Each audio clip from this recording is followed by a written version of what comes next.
Você vai ver que vai melhorar não só a relação direta com o seu filho, mas também com o seu marido, com os seus familiares. É realmente um novo olhar para a educação, né? Então, eu me chamo Nayane, eu sou fisioterapeuta, sou educadora parental em disciplina positiva e divido os meus dias aí nos atendimentos de osteopatia pediátrica na cidade de Sorocaba e São Paulo e também nas consultorias maternas online. E o meu grande objetivo aqui com vocês é realmente ajudar você, mãe, a educar sem castigos, sem punições e sem recompensas. Eu vou te mostrar um caminho muito mais enriquecedor, não só para você, mamãe, mas para suas relações. E antes de começar, eu queria passar aqui o depoimento de uma mamãe que conheceu a educação positiva. Olá, eu sou a Sara, sou mãe da Manuela de 4 anos. Desde quando pensávamos em ter filhos, nós conversávamos muito sobre a educação que iríamos dar para eles. Pois bem, Manuela nasceu, nossa primeira filha. E de uns tempos para cá, começamos a sentir a necessidade de um suporte mesmo, né, de um profissional que, de fato, pudesse nos direcionar, né. Foi aí que eu busquei a ajuda da doutora Nayane, e fizemos uma consulta. Nessa primeira consulta, já fomos direcionados com algumas ferramentas, né, e é incrível, porque em um período de 15 dias, nós já pudemos observar resultados, assim, extremamente positivos, né, com a Manuela. Não imaginávamos que o resultado fosse a curto prazo, curtíssimo prazo, e ter um profissional com todo o conhecimento, com toda a experiência, que possa te auxiliar com as ferramentas necessárias nesse momento, é fundamental para ter um resultado extremamente positivo e de muito sucesso. Então, assim, é possível, né, gente? É possível. E eu acho que eu sou um pouco como você. Eu também já estive no seu lugar. E essa foto eu acho que traduz bastante isso, né? Essa foto foi tirada num dia muito difícil, né? Até me emociona porque realmente eu já não sabia mais o que fazer. Eu sempre não, não aqui, não ali. E a Helena naquela vontade de explorar se explorar, né? Explorar o ambiente, estava começando a engatinhar. E eu ali toda controladora, né? Eu venho de uma educação muito autoritária, então na minha cabeça eu tinha que ensinar para ela que não podia pegar na tomada, que não podia ir para outro ambiente, que não podia, né? Então eu ficava aquele não, não, não, não, não. Então, num primeiro momento eu achava que eu precisava me impor, né? Impor a minha autoridade ali. E grande parte das vezes eu conseguia, mas quando eu conseguia, na hora eu falava, puxa, o que eu tô fazendo? E aí eu caía na permissividade. E falava, tá bom, filha, pode fazer. Então eu percebi que eu tava sem saber o que fazer. Porque, ora, eu era extremamente autoritária, em outro momento eu era extremamente permissiva, e eu não conseguia achar o meio termo, né? E essa foi uma foto de um dia que foi exatamente isso, eu já não sabia mais o que fazer. Era gritos, era de uma certa forma, uma punição ali com ela, de tirar um brinquedo e tudo mais. E eu só queria, né, um caminho, eu só queria alguém me dizendo, Nayane, segue esse caminho, que esse caminho vai ser melhor para vocês duas, né? Eu só precisava disso. E nesse dia eu fui dormir realmente chorando, bem incomodada com todos esses sentimentos. E aí, na madrugada ali mesmo, eu me recuperei e falei, não, eu vou estudar, né? Não é possível. Na internet, né, nessa era digital que nós estamos, tem que ter informação ali que possa me ajudar a educar minha filha, já que eu não estou conseguindo, né? E eu já estava pensando até em ir para o psicólogo. Falar, não, o problema deve ser mais sério, né? Deve ser eu, alguma coisa assim. E aí eu fui começar a pesquisar e me vi diante ali de várias informações que me abriram a cabeça, né, muito relacionada à educação positiva. E que seria educar com respeito, com menos gritos, sem usar os castigos, as punições, as recompensas, e com resultados, assim, absurdamente excelentes. Então eu fui dormir assim mais tranquila e já acordei no outro dia disposta a fazer algo diferente com a minha filha, né? E foi assim fantástico. Poucas coisas, para não dizer assim, uma que eu devo ter iniciado, que eu lembro que era a palavra não. A quantidade de nãos que eu falava para ela, para uma bebê de 10 meses, era enorme. Então, uma mudança que eu fiz, o nosso dia foi outro. Então, eu costumo falar que a educação positiva ela foi realmente um divisor de águas na minha vida. Mudou totalmente a minha maternidade, a minha relação com a minha filha e todo o clima familiar, né? Ficou mais leve. E a partir daquele dia eu falei, gente, eu preciso começar a passar essa informação para mais mães. Talvez tenham outras mães que estão nessa mesma situação, que estão com essa mesma angústia. Então eu preciso passar essa informação à frente, né? Vou dar um exemplo de uma punição para vocês verem como não faz sentido o que a gente faz com as crianças. Então imagina que o seu filho foi mal na escola. Tirou uma nota ruim, não está indo bem. E aí, automaticamente, a gente já vai lá nas ferramentas que a gente conhece, porque nós fomos criados assim, e a gente fala, então, você foi mal na escola, você vai ficar uma semana sem TV. E aí eu te pergunto, o que tem a ver a TV com o ir mal na escola? Aí talvez você me responda, né, ele ficou o dia inteiro na TV, foi mal na escola.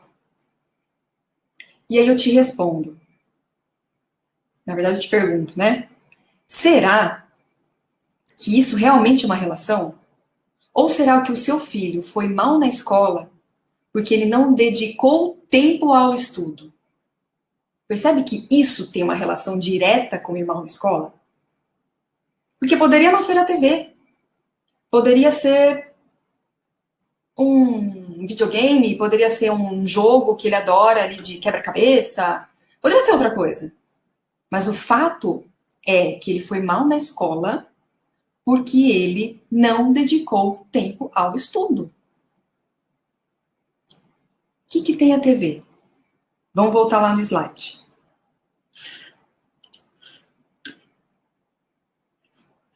Então a TV, ela não é a causa do mau comportamento. O seu filho foi mal na escola porque dedicou pouco tempo ao estudo. Por isso que ele foi mal na escola. Então, quando a gente pune a criança pelo mau comportamento e não ensinamos ela a resolver os problemas ocasionados por esse mau comportamento, o que a gente está ensinando? Percebe? Você puniu o seu filho, mas você está ensinando ele que ele vai precisar estudar mais? Ou que ele vai ter que achar uma forma de ir bem só para poder ver TV de novo? Percebe? Então, quando a gente pune a criança, nunca tem relação com, de fato, o mau comportamento da criança. E aí, ela não vai funcionar a longo prazo. Você não está ensinando para a criança como solucionar aquele problema. Foi mal na escola? O que a gente precisa fazer então, filho? O que você precisa fazer para ir bem na escola agora? Vai precisar estudar mais. Aí você está ensinando o seu filho a resolver problemas. Sem precisar punir. E a agressão? As palmadas, né? Mesmo que seja só aquela palmadinha. A agressão, ela traz impactos profundos no sentido da criança. Principalmente porque vem do papai e da mamãe. Que, tecnicamente, teriam que ser as pessoas que mais deveriam proteger essa criança. Então, assim, meu papai e minha mamãe batem em mim, que são as pessoas que eu mais deveria confiar, o que eu vou esperar do mundo, da sociedade, dos meus amigos, das minhas relações? Então, quando damos só um tapinha no bumbum, passamos uma mensagem para a criança que ela não está segura ao nosso lado. E a criança, ela foca apenas no fato ocorrido. Meus pais me bateram. Porque a criança, principalmente até os 7 anos de idade, ela é egocêntrica. Ela nasce extremamente conectada à sua essência, às suas necessidades, aos seus desejos. Ela é muito egocêntrica. Então, papai e mamãe bateu em mim, eles não me amam. E ela não consegue pensar, raciocinar uma forma de reparar aquele erro, porque ela só foca na ação em si. Eu apanhei porque eu fui mal na escola, por exemplo. Eu apanhei. Eu apanhei. É só isso que ela consegue pensar. Ela não consegue achar soluções e ela não consegue nem conectar por como que ela vai resolver o problema da escola. Então, percebe que você acaba com o mau comportamento ali, né? Se agrediu, ela foi mal, mas e aí? O que ela vai fazer agora? Como que ela vai descobrir o que ela tem que fazer? E daqui a pouco eu vou falar sobre um pouquinho do desenvolvimento cerebral. E você vai ver que ela não tem uma região importantíssima do cérebro capaz de resolver problemas sozinha.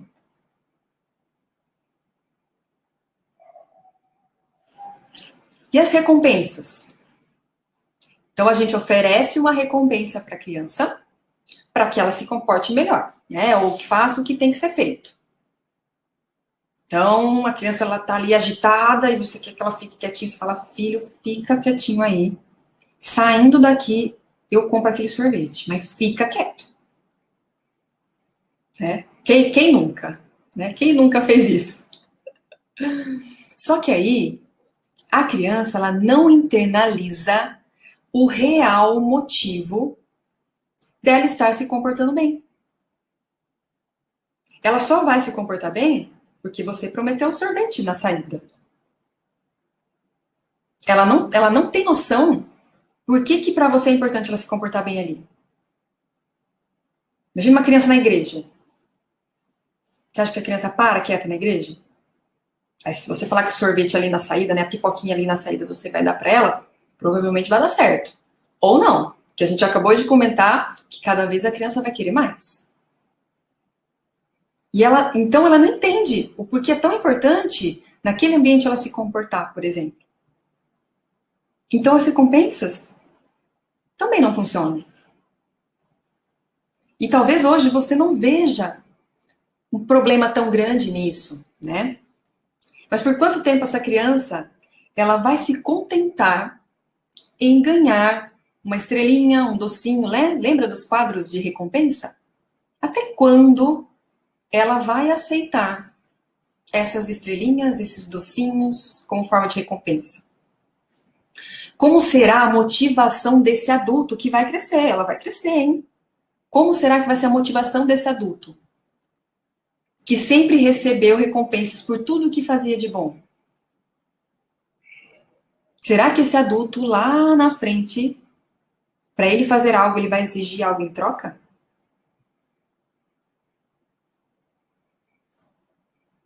Pode ser, né? Será que vai ser aquele adulto que você tá caminhando na rua e aí você come uma bala e aí você não sabe onde jogar o papel de bala? E aí se não tiver ninguém olhando, você joga no chão mesmo. Mas se tiver alguém olhando, você vai procurar um lixo e vai jogar no lixo.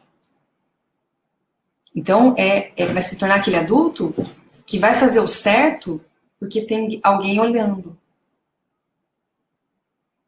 Não vai fazer o certo porque ele aprendeu lá dentro que lixo é no lixo. Não importa o que ele ganhe, não importa se tem alguém olhando, aplaudindo. Isso é o certo. Vocês percebem como é profundo isso, gente? E o cantinho do pensamento? Onde a gente coloca a criança isolada para pensar no que ela fez. E aí eu já coloquei 2 erros aqui do cantinho do pensamento. Primeiro erro: não controlamos o pensamento de ninguém. Não controlamos o pensamento de ninguém. Então, você colocar o seu filho lá para pensar no que ele fez, quem me garante que ele está pensando no que ele fez?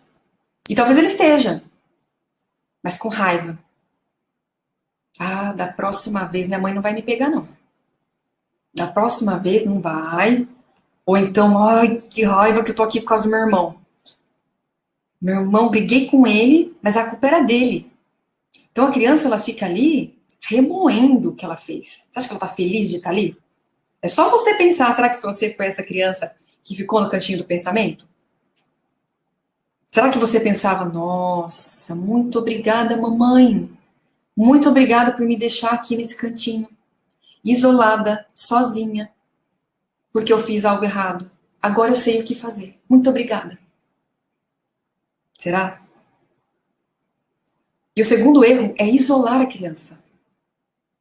Então, daqui a pouquinho eu vou falar do desenvolvimento cerebral, que eu já falei um pouquinho. Mas essa criança, ela não tem neurologicamente como resolver isso sozinha, como pensar sozinha, que é o que você quer que ela pense ali. Então, como que você isola ela e deixa ela sozinha? A hora que ela mais precisa de ajuda, você deixa ela sozinha no canto do pensamento. Entende que não faz sentido?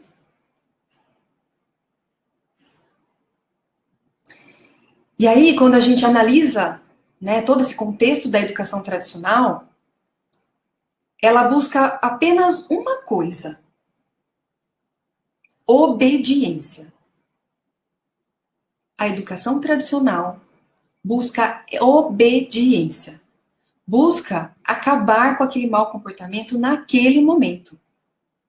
Você quer que seu filho obedeça a você. Então você pune, você recompensa, porque naquele momento você quer ele, ó, quieto.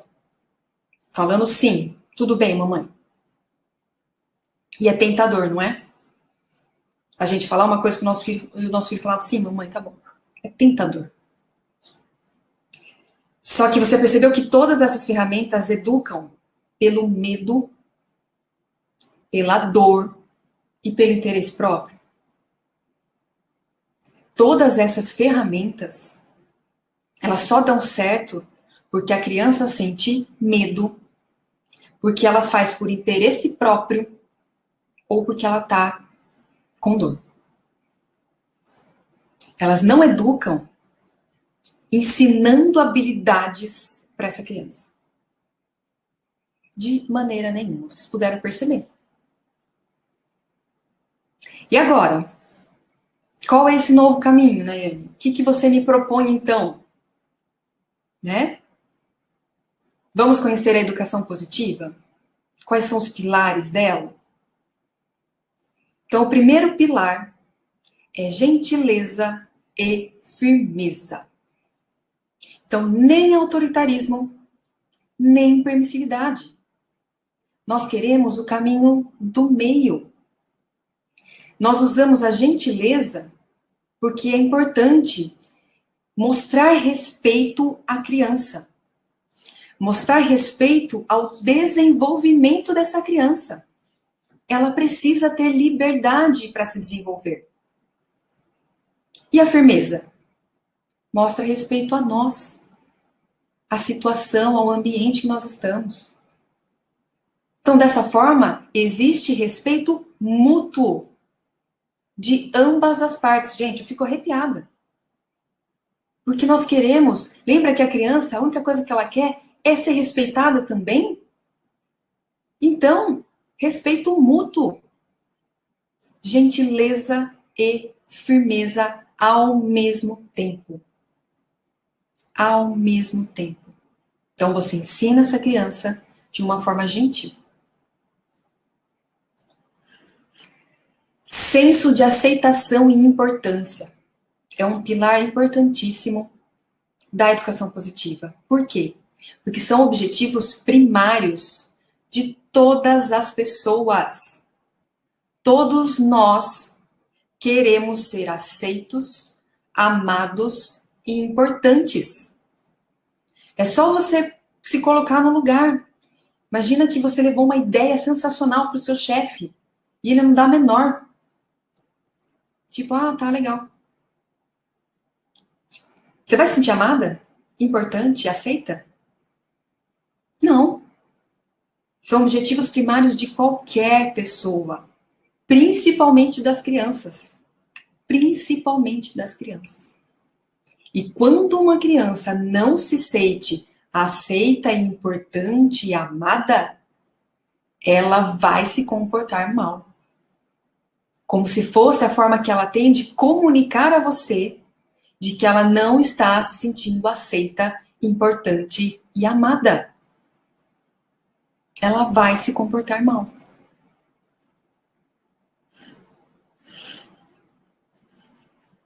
Outro pilar da educação positiva. É efetiva a longo prazo? Então, a gente acabou de falar sobre a educação tradicional. Castigos, punições, recompensas. E a gente viu que a curto prazo pode até resolver, mas a longo prazo só causa medo, vergonha e culpa. A criança cresce assim. Ela tem medo de tentar algo novo, por medo de ser punida, de não ser aceita, de não se sentir amada. E na educação positiva? Nosso objetivo é ensinar habilidades para essa criança que ela vai usar em toda a sua vida. A gente quer que essa criança, com todas as ferramentas que a gente vai ali proporcionar no dia a dia, né, na relação com essa criança, que ela tenha desenvolvimento pessoal, que ela tenha desenvolvimento profissional, que os seus relacionamentos sejam baseados em respeito. É isso que nós queremos dessas crianças. E você vai ver que até a curto prazo você vai conseguir a colaboração dessas crianças. Não sempre, porque a gente não quer obediência. A gente vai falar daqui a pouquinho sobre algumas questões relacionadas a isso. Nós não queremos obediência. Mas você vai ver que quando você começa a educar de uma forma mais positiva as crianças, elas tendem a colaborar com você. E desenvolve habilidades socioemocionais e de vida. Então, que adulto é esse que você quer que seu filho se torne? Que ele tenha habilidades sociais, emocionais, intelectuais, que ele utilize por toda a sua vida. E quando a gente educa de uma forma positiva, a gente proporciona isso desde a infância para que ele repercuta isso sobre toda a sua vida. Olha a importância dessa infância. E é dentro desses 7 primeiros anos de vida que essa criança, ela desenvolve as suas crenças, que ela desenvolve a sua personalidade. Então, olha como é importante o que a gente está fazendo com essas crianças hoje.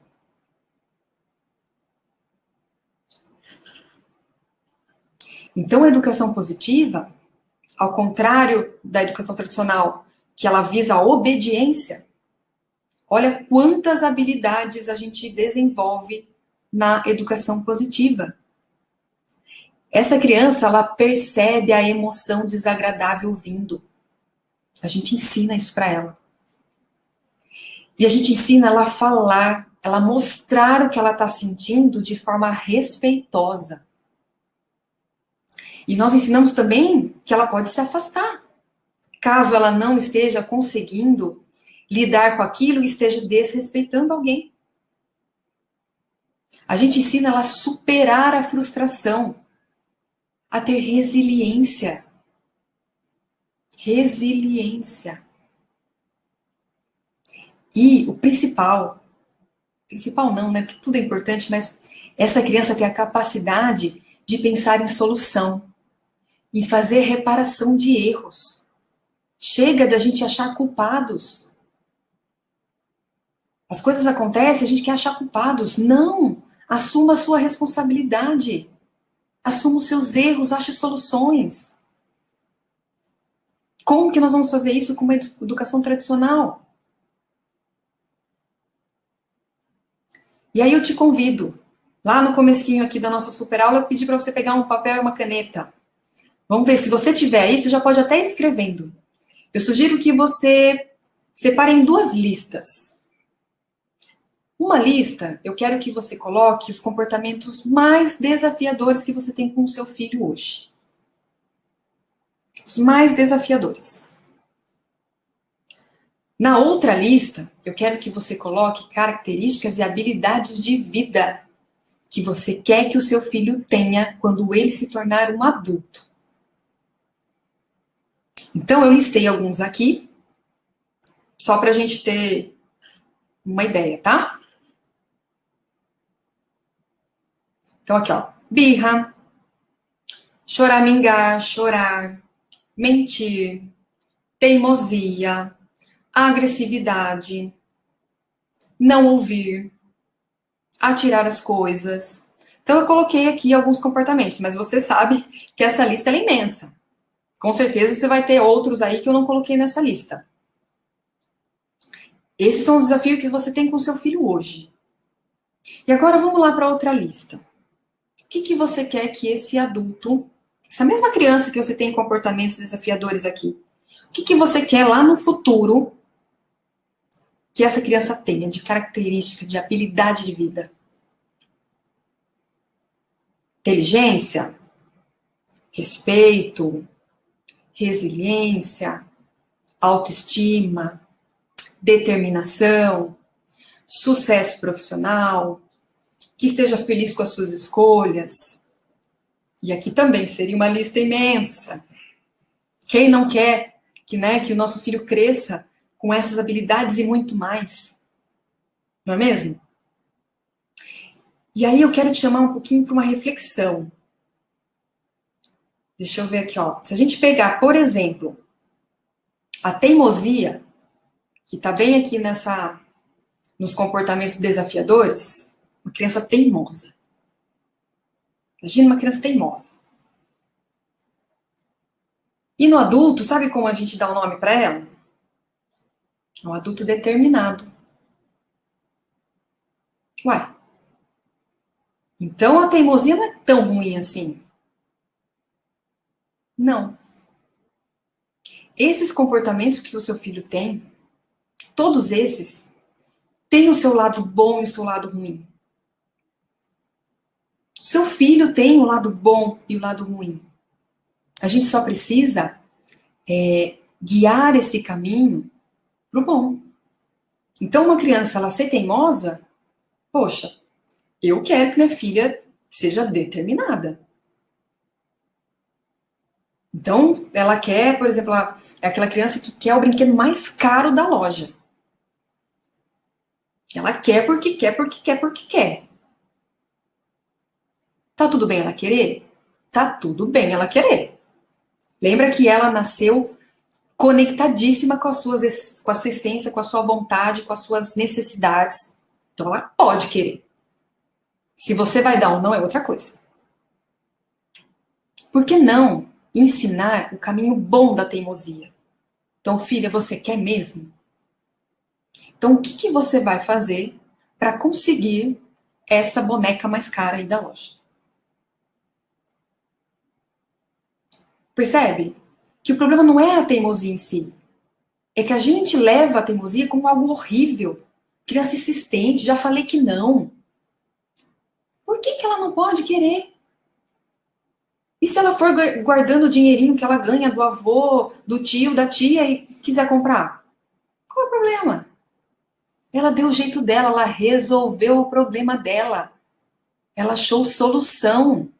Olha quantas habilidades uma criança teimosa pode desenvolver e se tornar um adulto determinado. Percebe?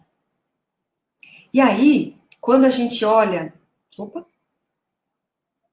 essa lista aqui dos comportamentos desafiadores, eu diria que é onde nós estamos. Né? Nossos filhos estão pequenos, estão com esses comportamentos bem desafiadores.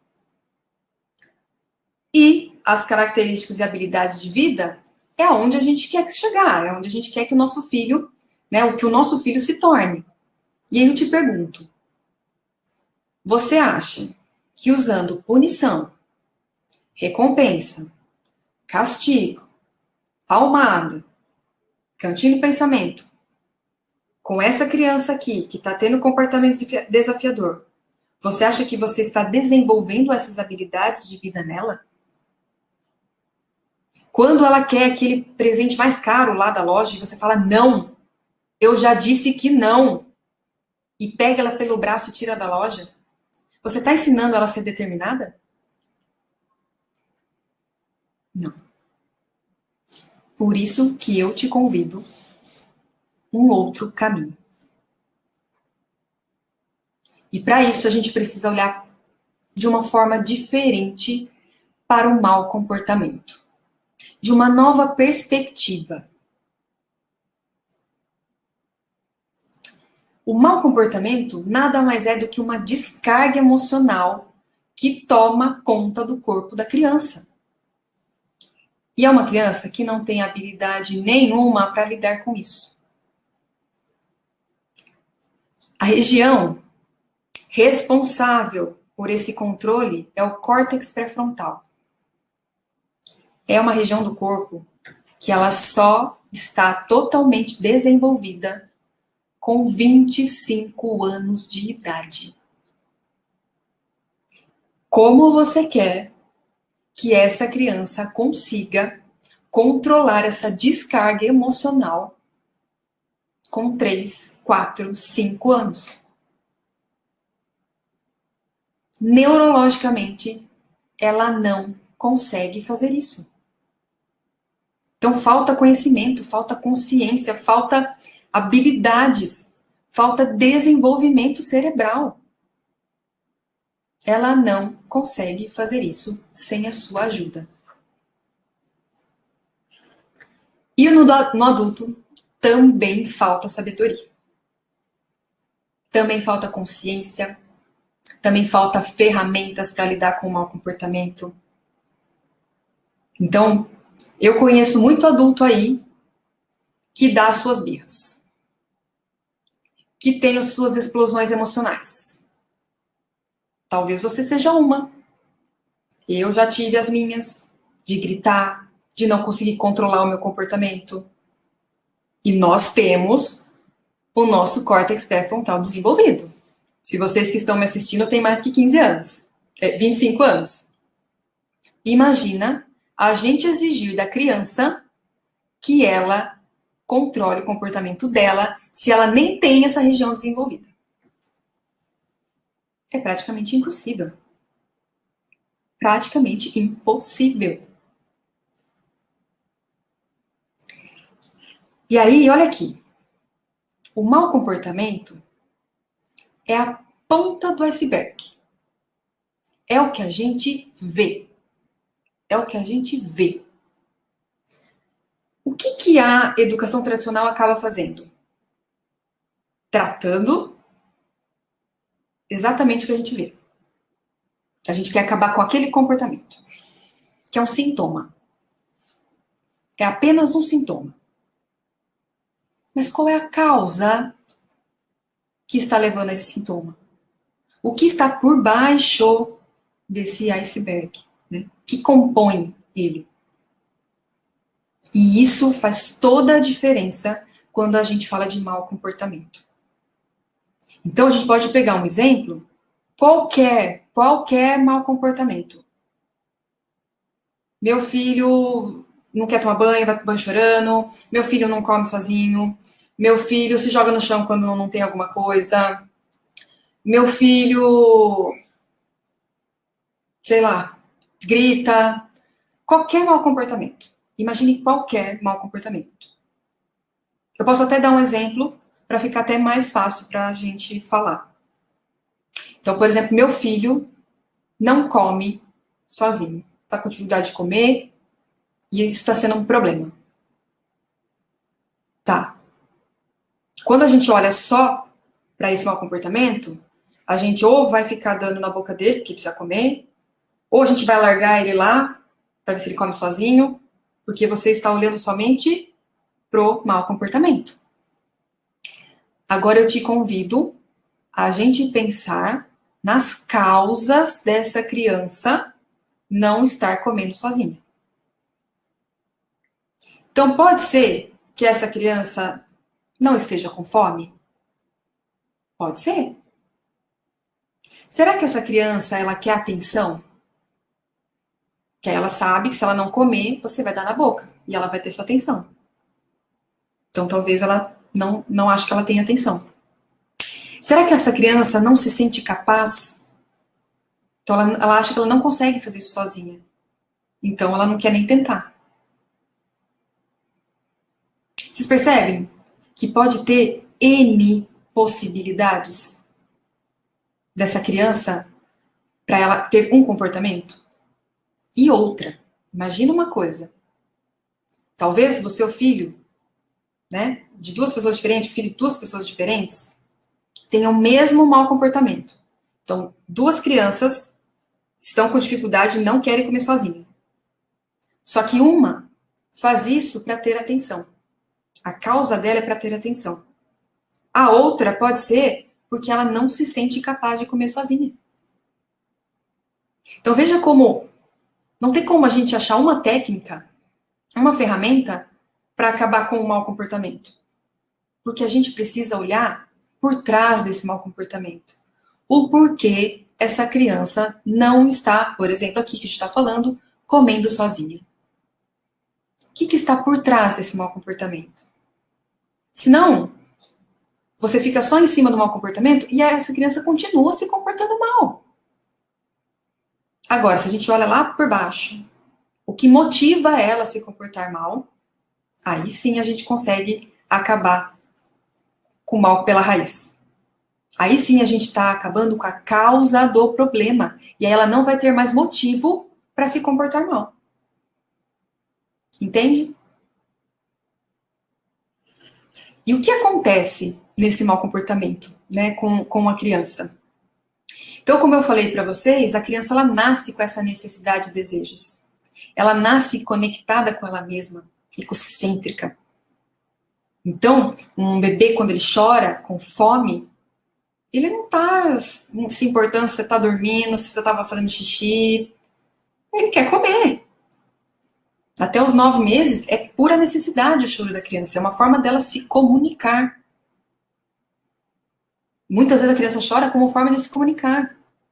A partir dos 9 meses ela já tem um desejo. Ela já olha alguma coisa, ela quer. Ela quer pegar, ela quer pra ela quer explorar. E o que acontece é que muitas vezes isso não é da melhor forma. Então muitas vezes ela pega o seu celular e fica batendo um brinquedo no seu celular. Ela pega alguma coisa e fica atacando no vidro. Então, muitas vezes o que ela quer não é muito aceitável. E aí, a gente fica no não. Ela ouve não. Não, não, não, não. E aí, lembra que ela é egocêntrica. Então, ela imagina, ela sente que ela não está agradando. Ela sente medo, culpa, vergonha.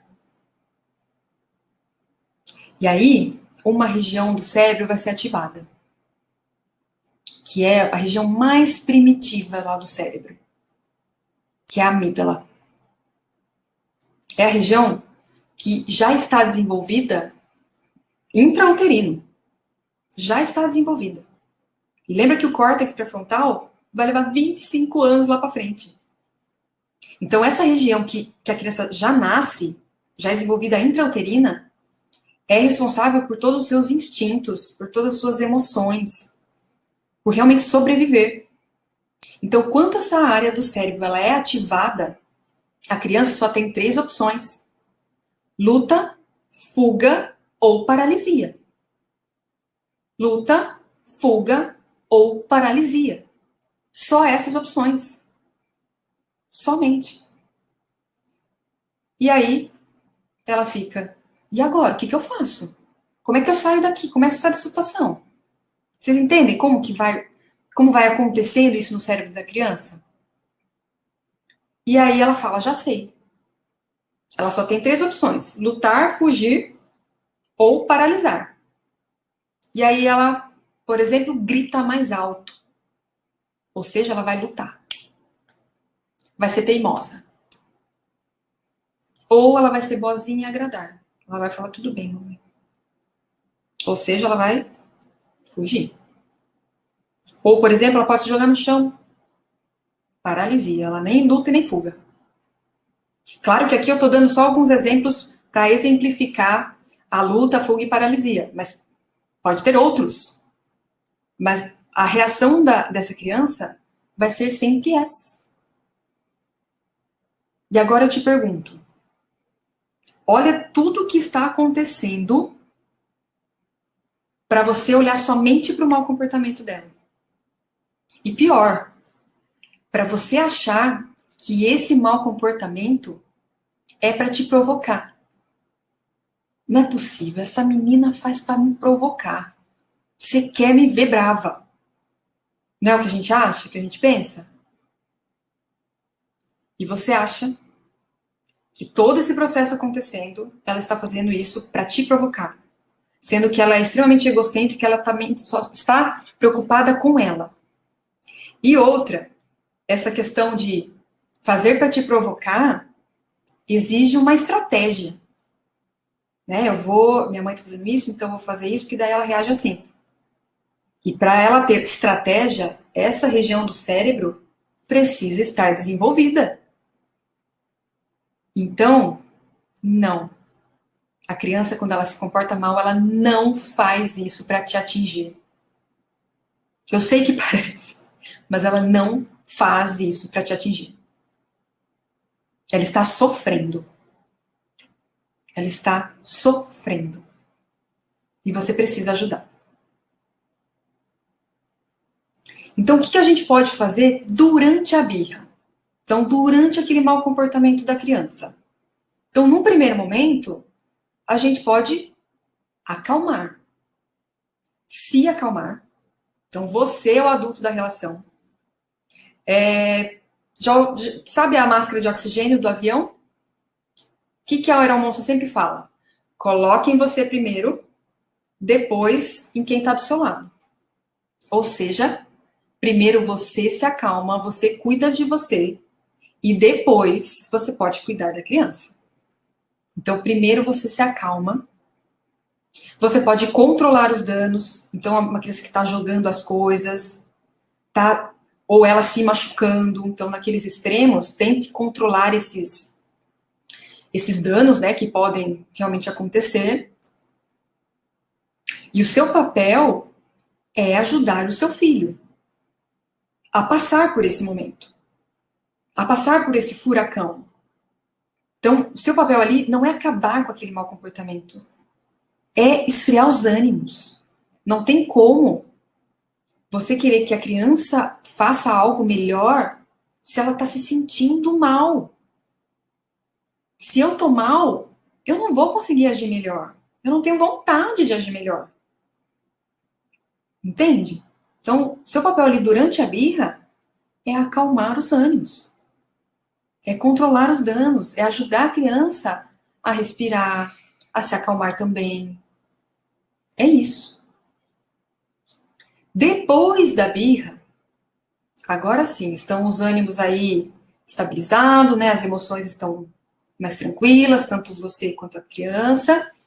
E agora você vai ajudar o seu filho a fazer reparações, a buscar soluções. Então agora, imagina que seu filho teve aquela explosão emocional, jogou tudo no chão, os brinquedos todos espalhados, ou quebrou alguma coisa. Então agora vocês dois estão calmos. Eu entendo, valido os seus sentimentos. Você ficou com raiva, você ficou frustrado, ok. E a sala tá bagunçada. O que a gente precisa fazer agora? Dependendo da idade da criança, ela mesma vai te falar que precisa guardar os brinquedos. Senão você pode falar para a criança: vamos guardar os brinquedos juntos. Eu te ajudo. É o seu papel ajudar essa criança a reparar erros, lembra que ela precisa ainda do seu auxílio. Não que você guarde por ela, mas que você ajude ela a resolver esse problema e a guardar também. E depois, perdoe e esqueça. Quando eu digo isso, perdoe e esqueça esse evento. Porque, provavelmente, se for um evento bem pontual, tudo bem. Mas se for aquele evento que tem se repetido, então esse mau comportamento tem se repetido, você vai precisar descobrir a causa desse mau comportamento. Lembra? Porque só reparar os erros, ok, você está ajudando a criança. Mas isso vai acontecer de novo e de novo. Então significa que a causa dele não foi sanada. Então, perdoa e esqueça, mas se for um evento que está sendo repetitivo, reflexão. Vamos refletir e tentar ver por que essa criança está agindo dessa forma. E a parte principal, né? O que fazer para evitar a birra? Evitar mau comportamento. Então, um dos grandes responsáveis pela criança se comportar mal são necessidades fisiológicas não atendidas. Então, uma criança que está com sono, que está com fome, cansada, ela não vai se comportar bem. De maneira nenhuma, ela não vai se comportar bem. Minha filha é assim. Minha filha com sono não tem a menor possibilidade de conversar com ela. Por isso eu já tento evitar. Então, se eu preciso, por exemplo, sair à noite, eu tento já sair o quanto antes. Então, vamos jantar. Isso há 1 ano atrás, né? Quando a gente podia fazer isso. Então, vamos jantar fora? Vamos. 7 horas da noite eu estava abrindo o restaurante. Porque se ficasse muito tarde, eu sabia que ela ia começar a ficar com sono, ela ia querer ficar andando pelas mesas, não ia querer ficar mais parada, porque a criança com sono, ela entra num pico de cortisol, então ela fica mais acelerada ainda. Então, eu já me prevenia. Uma criança com fome, mesma coisa. Então, você entender que essas necessidades fisiológicas precisam estar atendidas. Isso já pode evitar aí grande parte dos maus comportamentos. O outro ponto é evitar ora autoritarismo, ora permissividade, porque aí, imagina que você fica ali podando a criança. Quando você precisa que ela realmente faça alguma coisa, ela fala, não, eu não quero mais. Toda hora você fica me falando o que eu tenho para fazer? Não quero, chega de ficar me dando ordem. Ou a permissividade. Você vai deixando, a criança faz o que ela quer, e tá tudo bem, e depois você come, depois você toma banho. Quando você precisa que ela faça alguma coisa, ela fala, o quê? Agora eu vou tomar? Não. Você deixou eu fazer tudo até agora, eu não vou. Então, essas oscilações, essa instabilidade, a criança dança conforme a música. E ela responde a isso. Então, lembra que o caminho do meio é o melhor caminho, que é o caminho de respeito. E o principal de todos é agir na causa desse problema. Lembra que o mau comportamento é apenas a ponta do iceberg. Apenas a ponta do iceberg. Agora, o que está lá causando isso? Quais são as crenças dessa criança? Isso é extremamente importante de você descobrir. Então, quando a gente pensa nisso, no mau comportamento, não queira acabar, eliminar esse mau comportamento. Não queira. Calma. Respira. Vamos pensar o que está por trás desse mau comportamento. Qual é a crença, qual é o objetivo equivocado dessa criança? Ela quer atenção? Ela não está se sentindo ouvida? Ela não se está sentindo amada?